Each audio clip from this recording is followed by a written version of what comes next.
I want to show you how I help with the BD confusion and the BDP. P often gets thrown in there with it, uh, and the resources I have that can help with it. The first thing to realize is that the BD confusion is entirely normal. I have a video on that that's linked in the resource, that it is symmetrical. B, D, P, Q, right? It's all symmetrical. We want kids to know this symmetry, that an object, whether it's facing like this or like this, it's the same thing, or like this, it's the same thing. It's only with letters and numbers that the direction of of the object changes the entire meaning of it. So that's something we have to unlearn the natural response and learn to see them as very different. The easiest way to do that is by focusing on the letter formation and the sound, how it makes. Going from sound to print, speech to print uses the natural pathways that we have in our brain. We're used to saying these sounds, and we want to then connect the sounds that we say with what we see and what we write. So when we say b, B, to say the sound, our lips form a line. B, we're going to write it with a line. To say D, our lips are open. Let's write it with the open part. When we say P, a line, and Q, open. Okay, so let's take a look at that. I have a lot of resources here in this one product, the B&D discrimination resources, or over here under instructions, I have the video that shows the differences and how we can help. I have various resources. I'm going to first show you with the Jamboard. It's just a very simple Jamboard, but it's linked here of what you can do. So in writing, say, as we go to write, and this is linked here, as we go to write, when we say B, our mouth makes a line, we write with the line down, trace it up, and make the belly. But when we say D, our lips are open. All of the open letters, all of the curved letters start further away. And they come back up tall, drop it down again, pick a different color. B, and letters that begin with a line start very close.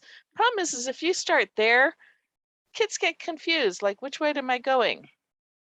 But when you start very close to the letter in front of it, so I always say letters that begin with a line start very close.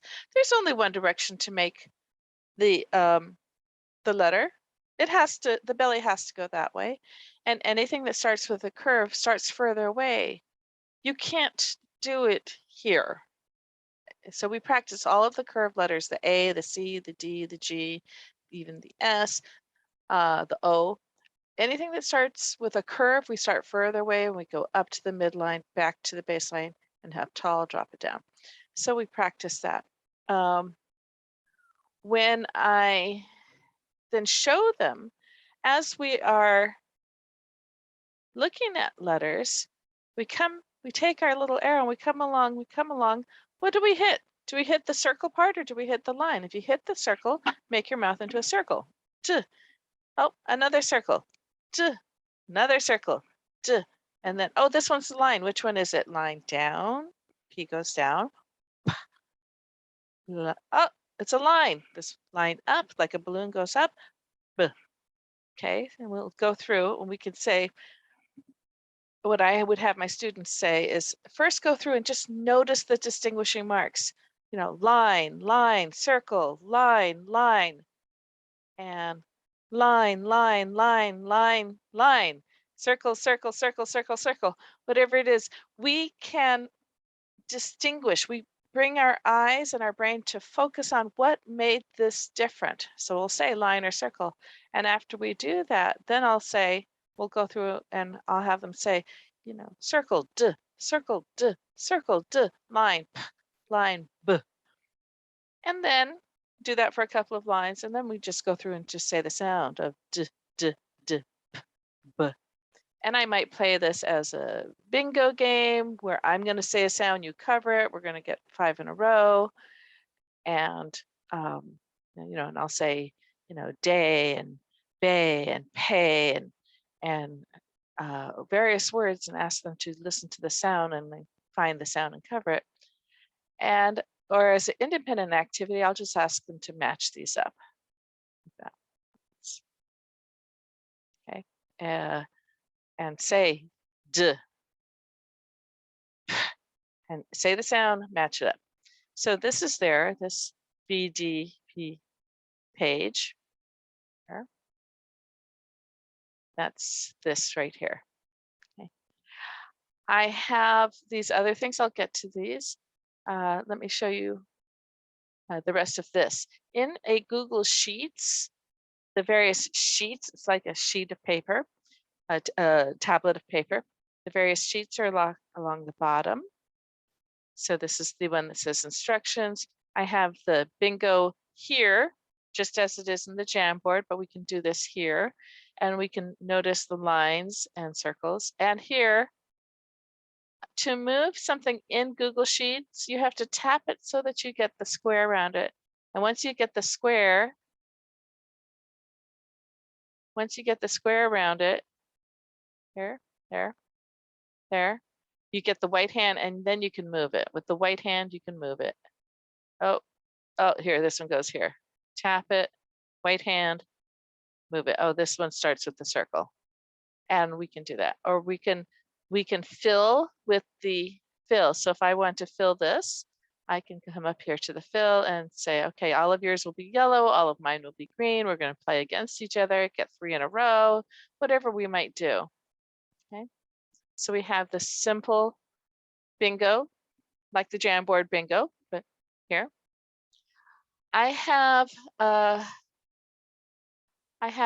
flashcard section here. So this takes a list of words that has B, Ds, and some Ps, both in the initial and in the final position.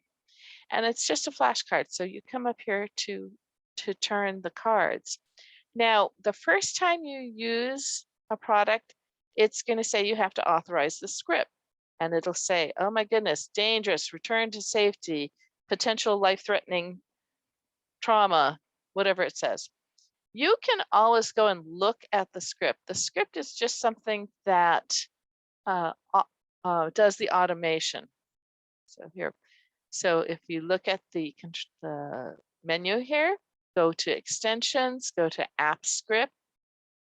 It opens it up. You can look at the script always before you authorize it. It's there. And you can go through and say, okay, this one says new card. And what does it do? It says clears this content. It's going to set the formula to this formula here. And it's going to set the value. Okay, nothing harmful there. It's not asking to write things to your drive or search everything for any emails or whatever. No personal information. This one says you're going to roll the dice and you're going to set the dice to something between 1 and 6. And this one says you're randomizing cards. Get the bunch of words and randomize it. This one's the flashcards and it says you're going to clear a thing. You're going to pick a card between 1 and the rest of all the other cards in that list. And you're going to put it in here and set that value. Okay, so you can look at this. You don't have to understand it all, but you can tell it's not asking to do anything dangerous. So back here, when you first go to press the button, you will have to go through the features to authorize it. And it'll say return to safety, blah, blah, blah. Just go through authorize, go to advanced, do whatever you need to authorize it. You are authorizing yourself to use this script that I've written. It's just saying that Google hasn't reviewed it, but it's safe. So then once you've authorized it, you just press the button and you get a new flashcard each time. It's random. So as a random thing, you can repeat. It's not going one after another in a list. It is just random. So you can do it as a flashcard if you want a quick flashcard. I prefer to play flashcards in a game. And whenever I'm playing a game, there's so much wasted real estate up here. Press this up arrow and it moves it out of the way. So here, it's the same flashcards. We're just going to hit a flashcard, read the word, roll the dice, move that number. So in anything in Google Sheets, you have to click it so you get the white hand and the blue rectangle around it, and then you can move your piece just like that. Click the card, read it, roll the dice, 3, right? So this guy moves 3. Oh my goodness, back to start, whatever it is. So we can move these out of the way. Kids get it pretty fast. It's a little awkward the first time to think about click it once and then move it. So it's a click and then move. Click, grab and move, okay? Kids get it faster usually than we adults do. And we move it. So on this game, I play, if I'm playing with my student, I play that if I land on lose a turn, I lose a turn. If my student lands on lose a turn, they read 2 cards to move because I want them to read more cards, right? And if on my turn, if they read the card accurately before I read it, and somehow it happens pretty often, I don't know why, they're just pretty fast at this, or I'm fiddling with my glasses. But if they read the card before I do accurately, they get to steal my roll and move. But what I do is to make this last a little longer, I play that you have to land exactly on finish. And that gives people a chance to catch up and we get more words read. You know, it's just reading words like in a flashcards, but somehow the kids like this better. And I play that if one person lands on the other gets sent back 3 spaces. But simple game, but it seems to engage them more. Okay. I also have a bingo game. These are minimal pairs or triplets, and these have a lot of the confusing parts. So we get a lot of practice here. I might and I have 2 bingo cards because I would play alongside my student and my student says, hey, what if you're cheating? I can't see your cards. I put 2 cards up here so we can see each other's cards and we'll play. And so rather than me just saying the word, I'm going to give a clue like, you know, I want an animal. This one might pick a buck and I might pick a duck. Or I'm going to say, I want a noun. That's a thing, something you can see and hold, or it's a thing that exists. And they might pick something else, a pin, and I might pick a pump. So that can be a thing. And then I might ask, how do you make it more than one? So getting them to read and then work on it. So I can do just the words where I'm calling out from the words, or I can give clues to get just more thinking involved. But as they're looking through, what I find is that kids have to read it again and again and again, and they're thinking about the words. So if I give a clue that says, I want something that might be in that's an action that you might do, they're going to have to sit there and think and like, oh, wait, I could pump, or, you know, I can dump the trash, right? And we can talk about it that way. And if I say, I want something that might be in your house, and they have to read and think and read and think. And I like getting as much thinking as possible in. So yes, we need help with the reading, but I can just connect things a little more.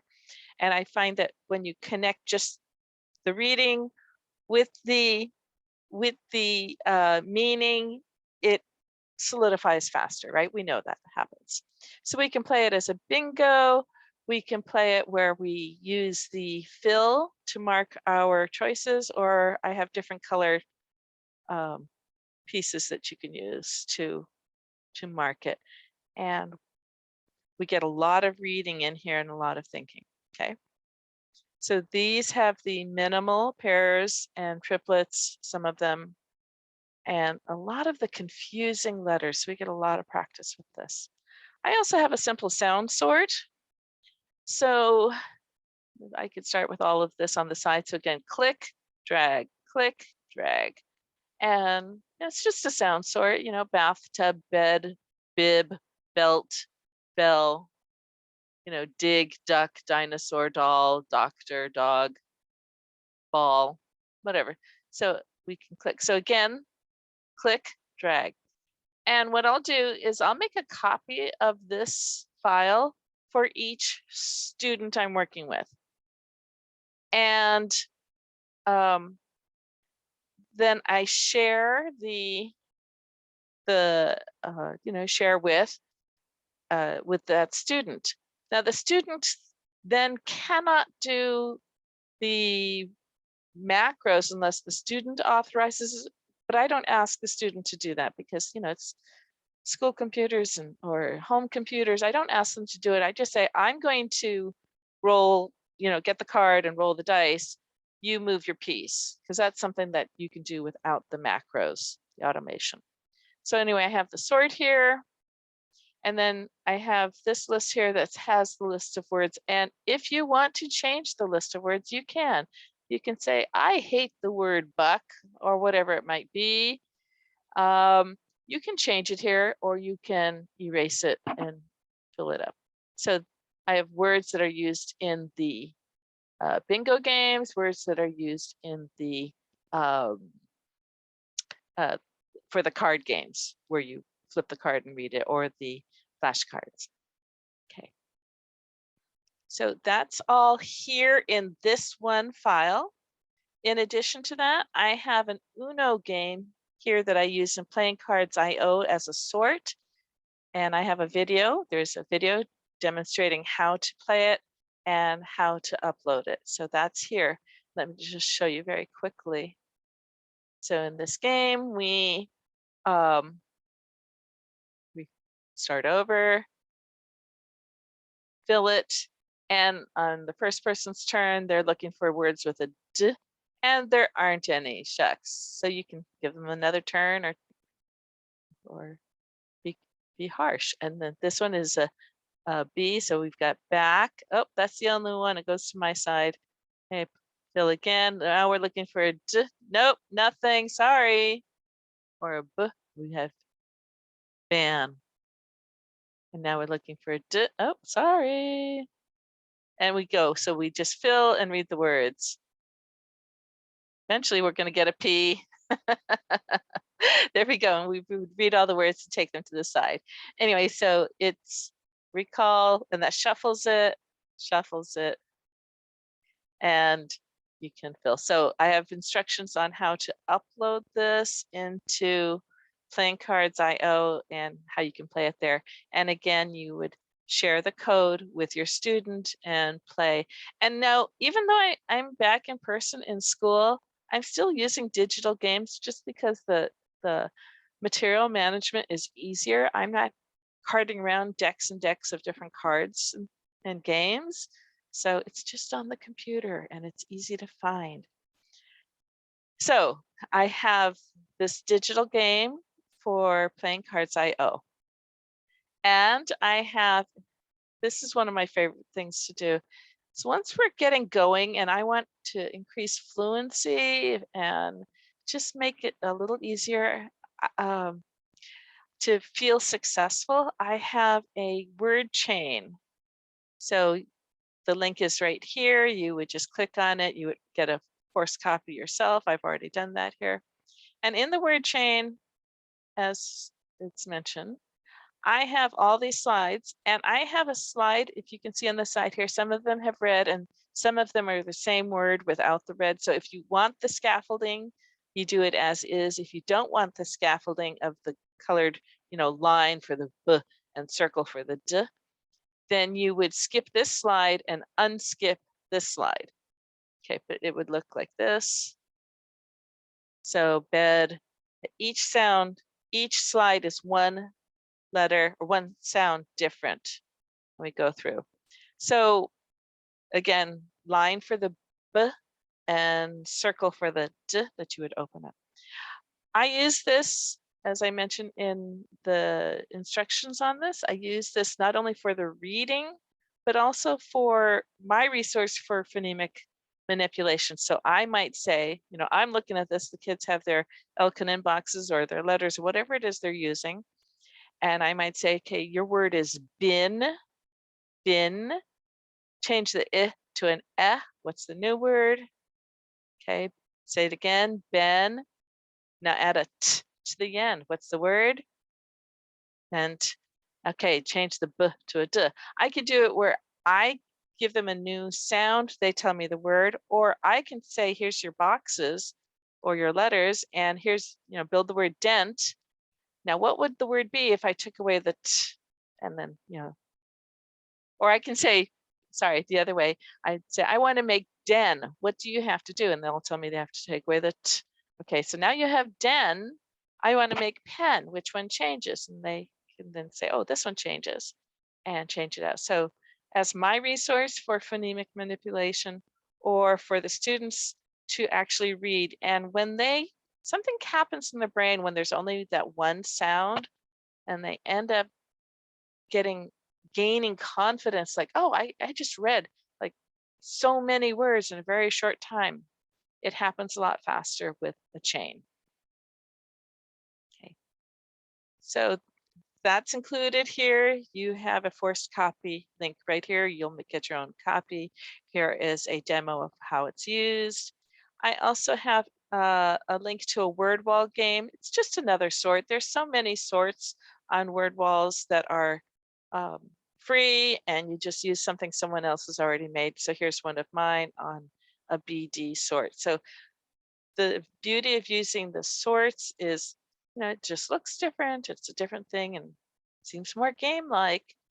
And they're connecting the sound to the letter. So if they see a picture of a bell and they have to think, what sound did I make? Oh, bell, and put it under the B because the B starts with the line. Anyway, these are the resources I have. I hope you find it useful. If you have any questions, please let me know. Send me a letter. My contact information,